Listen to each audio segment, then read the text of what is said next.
on, you guys! We almost got sued the last time this happened! Just look! It hurt some random guy! You will all pay for your transgressions against me! I'll sue you! I'll sue you all! I'll destroy you! Great, I'm gonna get sued! Thank you!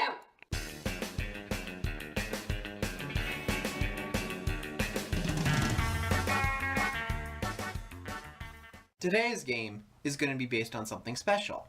Why is it so special? It's just some old game that nobody's ever heard of. Well, Cookie, today's game was my first foray into gaming.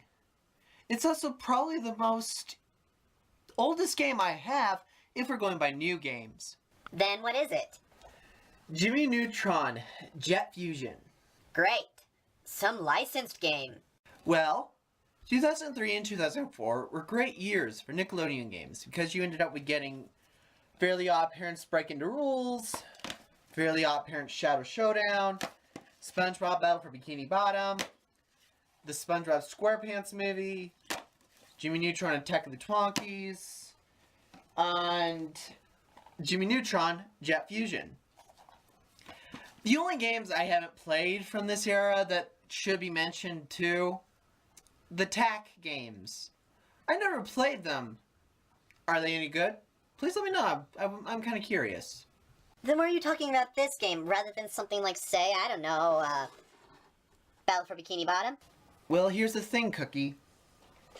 Everybody has talked about Battle for Bikini Bottom a lot. I mean, you could find reviews for this game pretty easily. I do intend to talk about it myself someday, but I have something else in mind I'm going to do with this. So, for the sake of variety, and because not a lot of people seem to acknowledge this game or even know of its existence, I thought, why not talk about Jet Fusion for today? Alright then, on with the review. The game starts off with a cinematic cutscene with Calamitous trying to come up with a plan to get Neutron.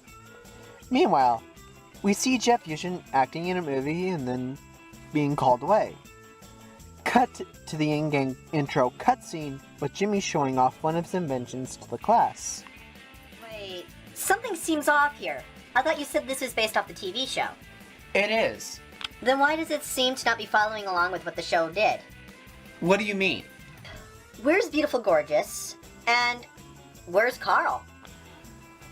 Well, my guess is game development takes a long time, and Nickelodeon and THQ probably gave Chrome Studios the basic plot of the episode, as the episode is probably being written and being animated at the time. So, from the get-go, you probably weren't going to be able to see characters like Beautiful Gorgeous or scenarios in the episode to begin with. Probably not. And as for Carl not being in the game, well, you do see concept art of him if you unlock it in this game. I have two guesses as to why he's not in it. One, his voice actor was probably not available. Two, he probably was in there from the beginning, but they were having a hard time probably figuring out where he fitted into the plot. So, probably just written out. That's just my guess. The game then allows you to start playing, with Jimmy's school serving as your tutorial.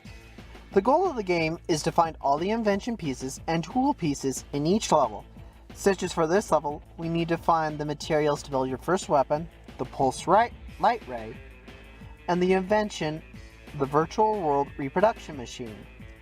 Once you find the tool and the invention pieces you need, you get a cutscene referencing Jimmy's brain blast thingy, and you see the invention being made. Anyway, once we get the virtual reproduction machine, well... It's time to play Guess What Happens! A magical rainbow comes down, bringing the world full of endless pie. Crap. I don't know what I'm doing here. Like another existential crisis. The virtual world reproduction machine fails and ends up bringing Jimmy's book to life within the town of Retroville. Ding, ding, ding! I finally won something! That makes me so happy I can explode! Ow! Ow! I landed on my butt! Oops. Sorry. It is here where the main game begins. The game is broken up into 5 different worlds, with the tutorial counting as the first world. Jimmy gets a call from Jeff Fusion saying he's been kidnapped by Calamitous, so Jimmy sets off to save him. We begin in an Asian village as the second world. Here, we need to start collecting more things to continue on with the game. The first being these thingies that look like a picture of the Earth with a chip inside of it. These are called nav chips. You need to collect 10 of these in order to move on to the next world. That seems like a lot. I'll get more into that later. But for now, I should probably explain the batteries. As we are running around the world, collecting what we need to collect, among these things we need are batteries. These power your shield, as well as Goddard's Play Dead mode. Which I may add, you only used once in the entire game, which is dumb. It's used very early on in the game. Why would you want to use something that's possibly the most powerful thing in the entire game so early on? I don't really know, it's stupid. Fine, I'm getting off track here. So anyway, we eventually come across a racetrack. Some of you out there may know what I'm talking about, but remember the really bad driving missions you had to do in Ties 2 and 3? Well, found the game where it all started. It's just as broken here as it is in those games, except worse. There are about 2, arguably 3 in the entire game of these racing missions. The problem here, you can end up lapping your opponent or be partially annoyed. Maybe I should be both. Either way, it's just something to pad out the game, albeit not very well. It sounds like it's a bad thing. You know, honestly, no it's not. In some cases, these mini-games are not really well made. Well, some can be fun, others not so much. A fun one is like this minigame where you have to protect Goddard from these lava dragons by blowing down the boulders. The other extreme is this bird minigame where you have to pilot Goddard to get them all. While they are here to mix up the gameplay, albeit not very well, they do try to keep things interesting and not from getting too stale. Anyway, once we get past the first 2 stages, we meet up with Sheen, whom is now changed into the Ultra Ninja Lord. Funny. I've always thought this guy was the Ultra Ninja Lord. Once we've beaten Sheen, we get a golden idol. And if we've gotten 10 nav chips, we get to go to the World 3.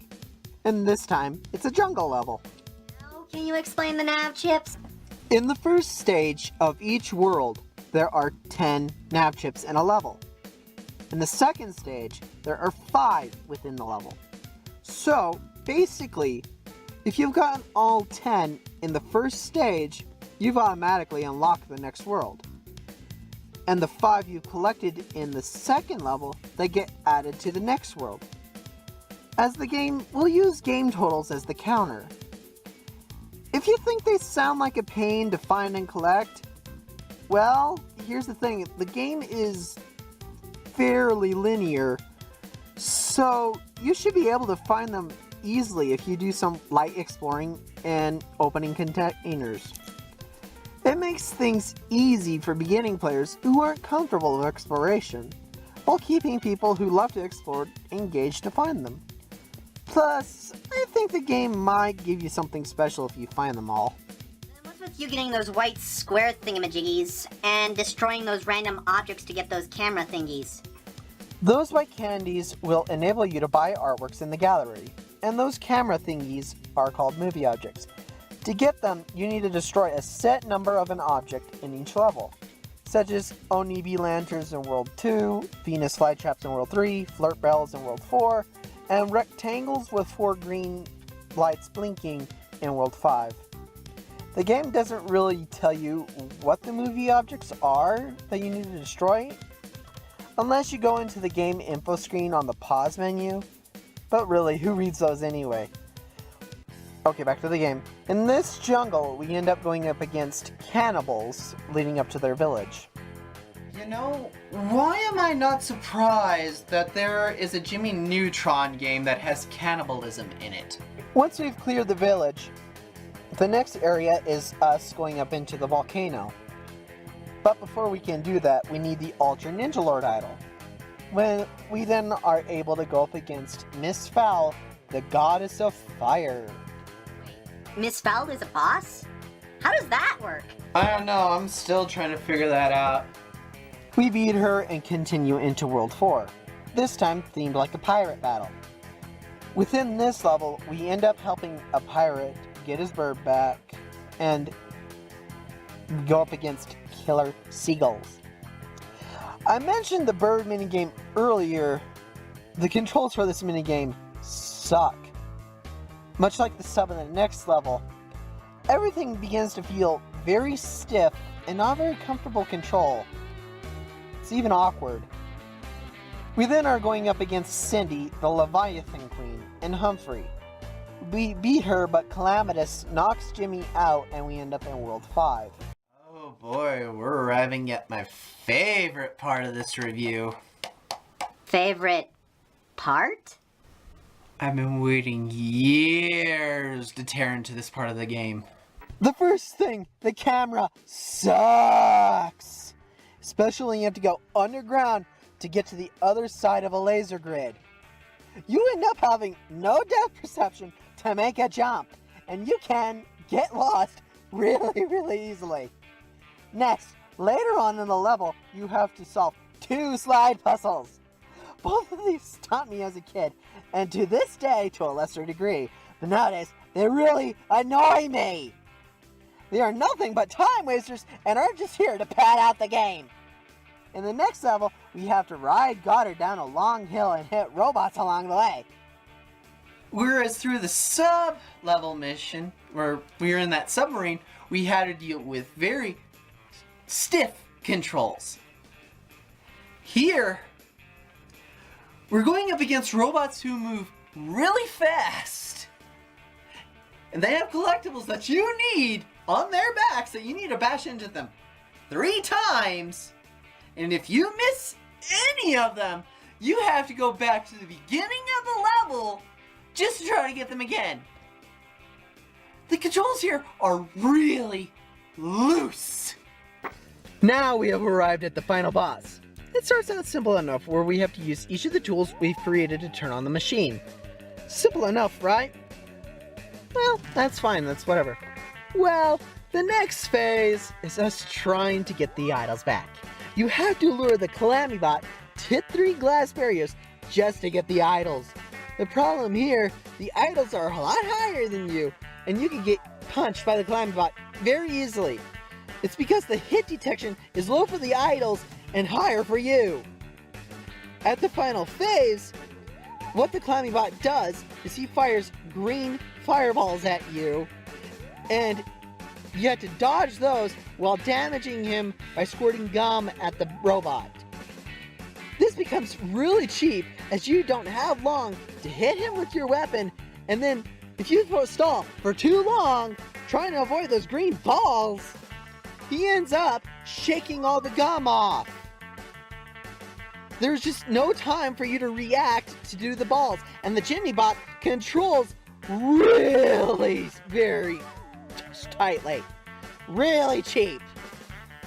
But eventually, you will beat the game and the game will end. So after all of that, what would you rate this game? Well, to be honest, out of pure nostalgia, I want to say play it. But for the real score, I gotta say consider it. There's enough here to enjoy. The levels are fun to explore, the bosses are interesting to go up against, And some of the minigames are creative, and the gameplay is mixed up to give you some variety. The problem being, as the game goes on, the quality starts to drop off just to the point everything just becomes cheap just for difficulty. So, if you want another game from this area of Nickelodeon games that is not SpongeBob related, give this game a shot. You won't be too disappointed. Just note the cheap difficulty toward the end. So basically, good game, bad ending. Yeah, basically. And the game is perfect for beginning players like I was, who had no experience playing games. Kinda like I was. Well, we'll see you all in the next episode. Bye!